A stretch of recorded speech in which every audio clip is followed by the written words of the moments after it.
Hi guys, Dr. Simon Hill here, and today I want to talk about dealing with people. And of course, we have to do this all the time because we've got people that we live with, we've got people that we work with, we've got people that we meet in the streets. And all of those people will either be pulling you down or pushing you up. And for the vast majority of the time, particularly if you're trying to better yourself, people are trying to pull you down. They will not necessarily be doing it on purpose, but they may well be doing it subconsciously. So I'll give you a couple of examples as we go through. So I want to really focus on how do we get more people in our lives that push us up and less people in our lives that pull us down. So let me give you an example of the pull me down type scenario. So about 15 years ago now, maybe 10, I can't remember off the top of my head, I did my first half marathon. And if you've ever done a half marathon, you'll know that it hurts. It kind of sucks, but at the same time, it's kind of awesome because you can say you've run a half marathon. But I remember very distinctly meeting or seeing my uncle the same day I just finished, and I was really tired, and I saw him and I said, "Oh, I've just done the Coventry half marathon." And he said, what did you do that for? In that kind of tone. And again, it's those little things that you just kind of think, well, actually, he probably didn't mean any malice from it, but it's his psychology versus my psychology. And it would be very easy for me to kind of say, why did I do it? It did kind of suck. It did hurt a little bit. Hurt a lot. And you probably have people in your life that do exactly the same kind of thing. It might be your family, it might be your friends. Why are you trying to do that? Why are you trying to get fit? Why are you trying to exercise more? All of those kind of key things. Another great example, I'm trying to lose a bit of fat at the moment, whilst increasing my muscle mass. And yet, anytime I go around to see my mum and dad, my mum will almost certainly say, "Oh, you look too skinny." So, well, that's not the point. I'm not trying to be as skinny as anything. I want to build muscle mass. I'm trying to lose fat, and to lose fat, I need to eat less chocolate and more meat and protein and things like that, and various other macro elements. So, and I know my mum doesn't mean to hurt me or anything like that, but those comments tend to cater for that little voice in the back of your head saying, "Oh, go on then, go on, have some chocolate. Go on, have a little nibble of that chocolate." And I'm not saying that you can't have chocolate, but it starts a snowball effect because you kind of say, "Okay, go on, then I'll have that little bit of chocolate," and you start spiraling potentially out of control because your blood sugar spikes, and a little while later you have that drop, and you feel the need to cater for that. So you've got to try and resist those voices. Again, I'm not saying we should be cutting out family. We're not saying we should stop talking to them or anything like that. Although, for sure, there are probably friends that you can think of that you think, actually, I could do with not talking to them quite as often as I do, or not at all. But we need to think about how do our brains work. And that's your brain as well as their brains. There's a really great book by a guy called Professor Steve Peters, I think, The Chimp Paradox. If you've ever been in one of my classes, you will know that I talk about it all of the time. And the Chimp Paradox basically breaks down the brain into three key components. There's the computer, there is the human, and there is the chimp. The computer deals with all of the routine stuff. So the stuff that's going on that you don't even think about. So putting your watch on in the morning, how to do that, brushing your teeth, all of that stuff is done by the computer. You do it automatically because you don't really need to think about it, and you've done it day in, day out.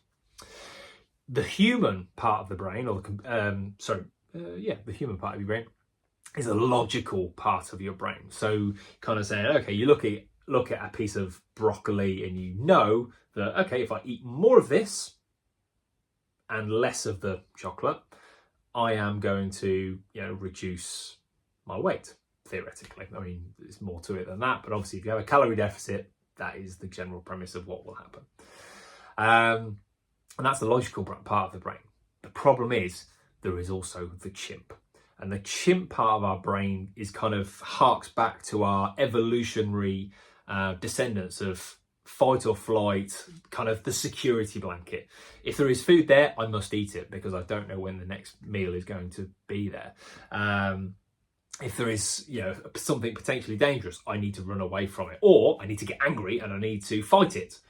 And that is why, if you're in a situation where something is making you angry, that is the chimp part of your brain firing off. And that's where you then need to try and figure out, okay, well, how do I get the human part of the brain to kick in and to take over and say, look, okay, well, why is this person saying this thing? So, for example, I've had very recently somebody, a member of my family, telling me I should do this. I should do something that they want us to do. And I fundamentally disagree. And I started getting quite anxious about it and angry. And I was out running this morning, and as I was running and this voice was in my head of this family member. I'm thinking, getting really grumpy about it. But, after the adrenaline wore off, I kind of think, okay, well, let's think with the logical brain. Why are they saying that? Well, because, I don't know, they want to do what their chimp is saying something. Their chimp is going in a particular direction. And there may be many other reasons, but what we need to figure out is we can't control them. We cannot control other people's chimps. We cannot control other people's human part of their brains. All we can control is us and how we feel about something. So what we need to figure out is, okay, well, how do we calm that chimp down from getting angry and getting frustrated, getting upset? The chimp tends to work the emotions, and just think, okay, well, step back, deep breath, let's figure it out from there. So we've got the people that are trying to drag us down. And again, that's possibly intentional, but most likely it's unintentional. It might be a jealousy thing. Oh, well, you're doing really well in this, so I'm going to say, for example, I'm into property investing, and I often get people saying, oh, isn't that scary? Isn't that dangerous? Isn't that risky? And yeah, for sure. Yeah, all of those things are there. But, it's how I manage those risks. I do certain things. I follow all of the legal rules, and I do all of the different, various steps to make sure that I minimize risk, and I'm a good landlord, and, I follow all the rules, etc. But again, that's their chimp kind of saying, oh, isn't that scary? And my chimp thinks, oh, maybe it is scary. Logical brain kicks in. No, I'm doing all of the right things. I follow the rules. I stay on top of any legislation that's going on, and I follow those different bits and bobs. So what I want, here's a little task for you to move forward. Sit down, pause this video right now. Don't pause it. Don't stop and go somewhere else. Just pause it. And I want you to just make a list of the people in your life, the people closest to you, your mum, your dad, your husband, your wife, boyfriend, girlfriend, your kids, whoever you are closest to, and think about, are they having a positive or a negative impact with the things that they say and the actions that they do? For example, if you live with somebody that smokes, is that having a positive or negative influence upon you? Chances are, I'm going to say it's a very negative influence, it's because it normalizes smoking, and also you've got the secondhand smoke and all of that kind of stuff. So take a piece of paper or your phone or whatever it is you're going to do, but write down a list of who are the people in my life and who are pushing me to do the right things and who are pulling me down, and kind of trying to pull you down to their level. And then what you need to do is flip it. Well, who's achieving the things that I want to achieve? So I've started working with a member of my family. I say working with, just talking to regularly, who is currently on a bit of a mission to lose weight. And because I have lost weight in the past, and I've always been fairly good with my fitness, my eating not so much, but again, I'm fairly disciplined, that when I am on it, I am really on it. And so working with people that you know and that can, you can kind of create a partnership with to move in the same direction, you get, again, that momentum moving forward in the right direction, rather than somebody waving a bag of crisps or I don't know, saying, oh, should we just order a pizza tonight? Oh yeah, don't get me wrong, I love pizza, but I know the logical part of my brain is saying, you don't need pizza. Pizza is very high usually in various calories and nutrients, etc. Whereas I've got a salad waiting in the fridge that I can eat that will definitely satisfy me and will help me continue with my calorie deficit. So your two tasks: who are the people that are dragging me down, and who are the people that I can associate with that are going to pull me up or continue your momentum upwards. There is a saying, I've no idea who came up with it. It's been attributed to lots of people, but goes along something along the lines of, you become the average of the 10 people you hang around with the most.